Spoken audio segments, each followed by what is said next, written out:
Hey everybody, Happy New Year. Welcome back. You can see in front of us we got the test bench ready, and that's because I got a couple of things to test here, and I figured I'd go over what it is I do when I get new hardware, specifically a new GPU. Well, not new GPU, but new to me, bought used off the market.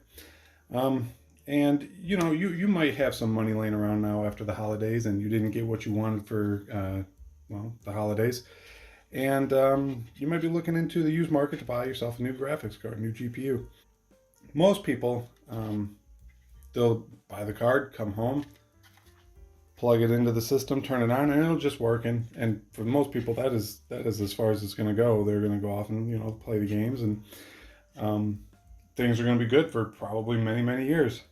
But things could be a little bit better. When I get a new card.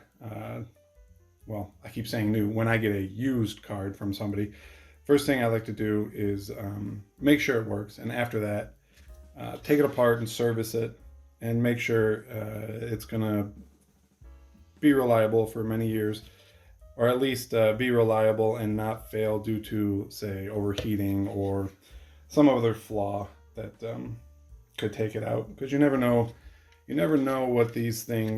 what kind of treasures lie inside of this plastic shell, because you don't know what kind of life they led.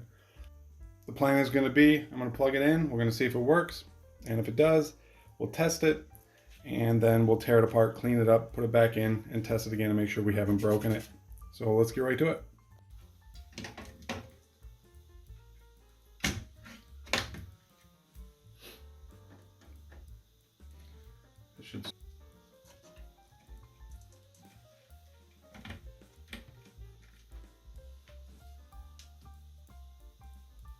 Well, the fan came to life.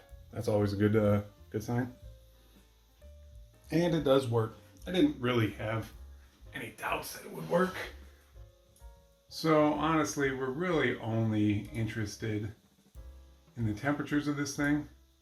So we'll run a heaven benchmark for like 15 minutes or so and let it get good and hot.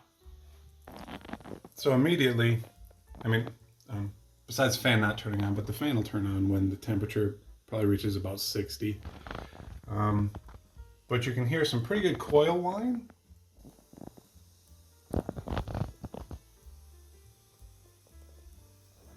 And that's pretty normal, especially for these older NVIDIA GPUs. Oh, see, the fan turned on at about 60 degrees. But like I said, these older cards, especially in my experience, these smaller cards, you get coil whine, but it's not something that harms anything. Anyways, continuing to heat it up. Okay, this has been running for quite a while now. I don't know how long, but definitely long enough. And looks like we've topped out at 75.1 degrees, so odds are I really don't need to clean this card up. It's pretty much good to go as it is. However, that's not always the case, and I've showcased that on my channel a number of times, where we crack it open and it's filled with dust and the thermal paste on it is dry and terrible. So for the sake of being complete on this, even though, like I said, it doesn't really need it, we'll go ahead and crack it open, clean it up, and do a quick tutorial on that. Okay, so the first thing you're going to want to do to take this thing apart is kind of give it a once over. Take note of what's actually holding the shroud onto it, and oftentimes the shroud right behind, well, I don't know if I can see it in there. There's supports and braces that attach this shroud and the fan assembly to the heatsink. So basically all you do is remove the heatsink, which is oftentimes just held on by the 4 screws around the GPU. And then when you pop it apart, don't forget to disconnect any of your fan connectors or headers, or sometimes you got RGB and other wiring connectors. Make sure those are disconnected and then separate the two. So like I said, this one's pretty simple. This is no, RTX or triple thick card or anything like that. So it's gonna be pretty simple. Don't do anything silly. if you're doing a step and it doesn't seem right, or something that seems like there's too much, it's taking too much energy or too much effort to pop something loose, give it another once over. You might find a hidden screw somewhere.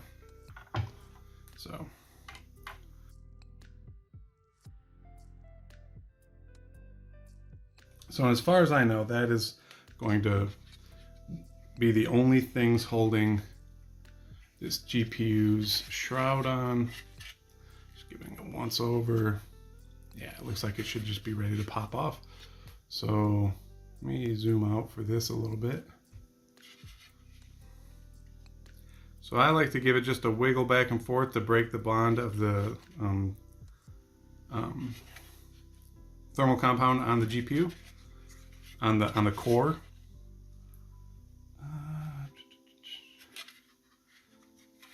It does still feel like it's pretty well on there, but I don't see anything holding it together. So we're gonna give. Okay, yeah, that really does feel like it's on there.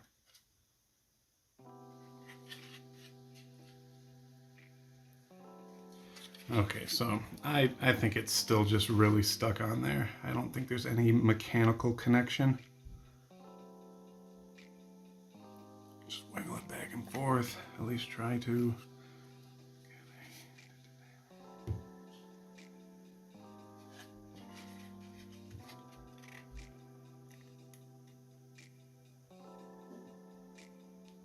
Oh, there it goes. That was really on there, holy cow.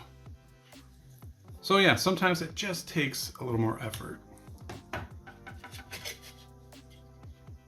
And looking at it, it's pretty clean. This stuff is it's pretty dry. So we might see a little bit better temperatures after we clean this up and replace it. So anyways, next step in cleaning this up, grab yourself a tissue, paper towel, whatever, and some rubbing alcohol. Where's my rubbing alcohol? All right, so get yourself some rubbing alcohol. I like the 90 plus stuff. What is this? Yeah, this is 91%. At the CVS and stuff like that, you might find. Why did I take the cap all the way off? You might find like some 70%, and yeah, it'll work. It's just not as strong, and it doesn't dry as quick because it's not as pure alcohol. I think. I don't know. I'm not a chemist. Anyways, the higher the number for the isopropyl, the quicker and easier it is to use.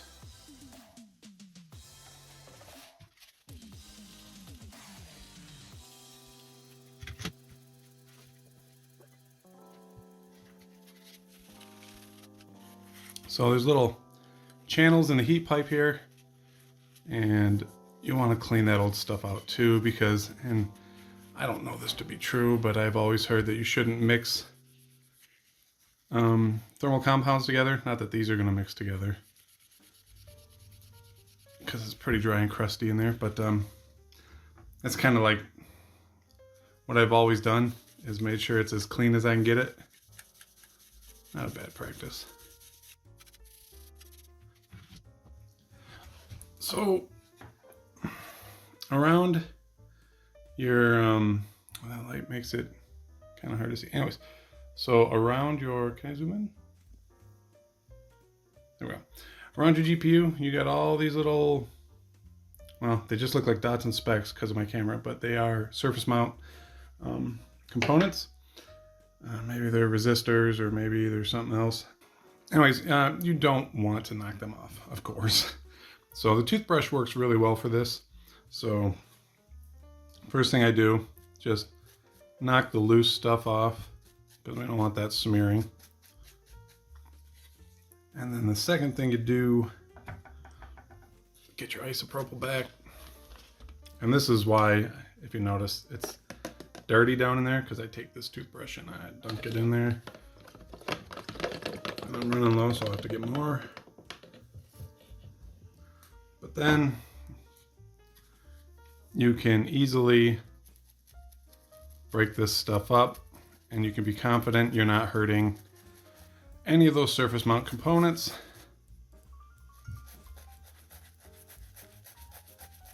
Because you'd have to really try to knock those off with a toothbrush. Is it impossible? Probably not, but I've never done it. And again, hopefully we're going to keep that streak alive. So now you'll notice I'm getting, funk and gunk all the way around it. It's not a big deal. Isopropyl is not conductive. Also, it dries fast, and most of your thermal compounds are non-conductive. Arctic silver, having silver in it probably is. If you're getting into, what is it called? Like liquid metal, yeah, that's conductive. But this thermal compound that's on here, any of the gels you get, it's not going to be conductive. Read your label. Anyways, let it dry a little bit, and then you can just kind of brush it off with your toothbrush. So, on your pads here, your thermal pads, if you're nice to them, don't push down on it. You don't have to worry about getting little specks of dust, but I like to get these bigger chunks off of it. Ain't gonna hurt anything if you don't, though, but it's just personal preference. So there we go. Nice and clean. And grab my towel again and give it one last wipe. And then blow any of the fuzz that might have gotten on there off of it. And you have a clean, ready to go GPU. Now, as far as cleaning off your heatsink, like where the fan would be blowing dust into it, it really depends on the manufacturer of this. Sometimes they're easier to get off, sometimes they are not. This one looks like, sorry, let me get you in shot here. It looks like what's holding it on might be screws up underneath the fan blades, or maybe that's just holding the fan on. Oh, I see how this works. So if you look through right there, see that screw there? There's one on all four corners. And if you take those four screws out, this whole shroud should come off.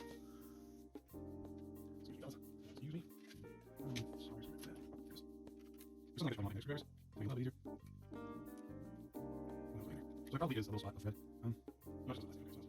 Oh.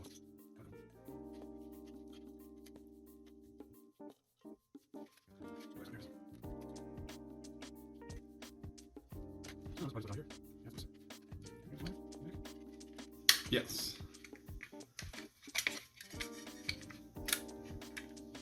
There we go. And it looks like there's not really. These cards are really clean. So, well, there is that little guy. So, give it a quick little brushy brush.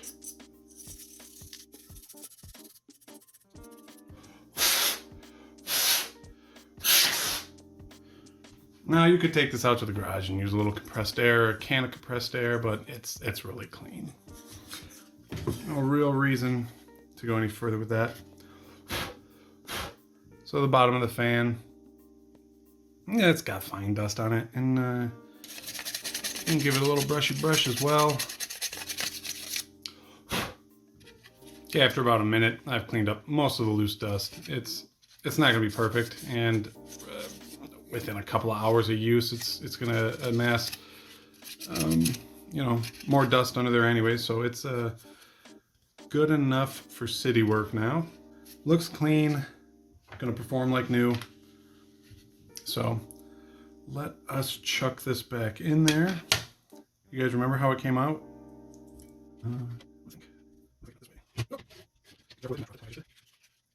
So for this particular one, you want to line up those little tabs, so the holes will go. Line up. See the little hole in the plastic tab? You got to line the metal up with that.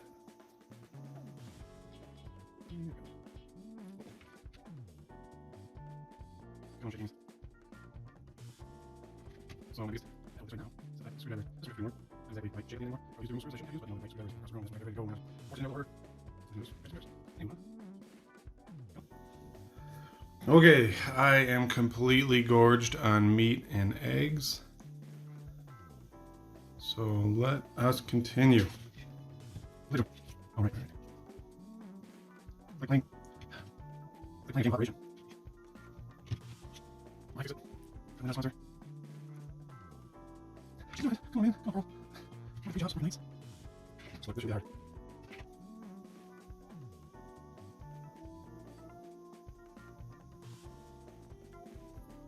Oh my God. Thank you. Thank you. So now just tighten up the remainder of the screws. Put a dab on there. Grain of rice, pea size, it really doesn't matter. It's going to squish most of it out, and it is not conductive. So sometimes when you put this back together, it's real difficult to get your fan header installed. This one shouldn't be a problem. So it probably isn't going to be an issue once this is all clamped back together to just maneuver this into place. Some of them, however, you do, and then you got to deal with it being tethered together and trying to line it up, and it's a pain sometimes. Trying to line up these holes here, of course, with these holes here. None of those was in shot. We got you though. We got you.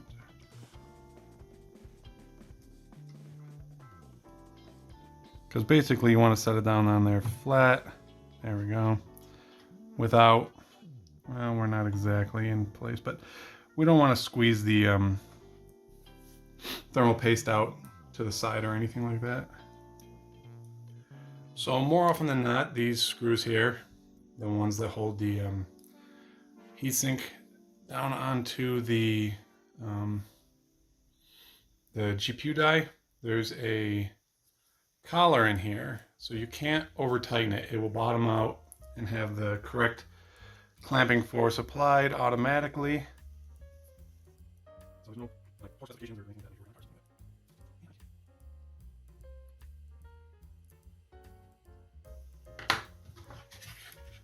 to. And then, like I said, we shouldn't have any trouble putting this guy back in. Basically, I'm just untwisting those wires. It's probably not helping anything to be twisted up that tightly. There we go. So now those wires, you know, because there's tension on the wires, especially when it's twisted like that. So this probably never ever be a problem, but I did it just because. All back together, cleaned up. I did manage to get some thermal compound on the face of this thing.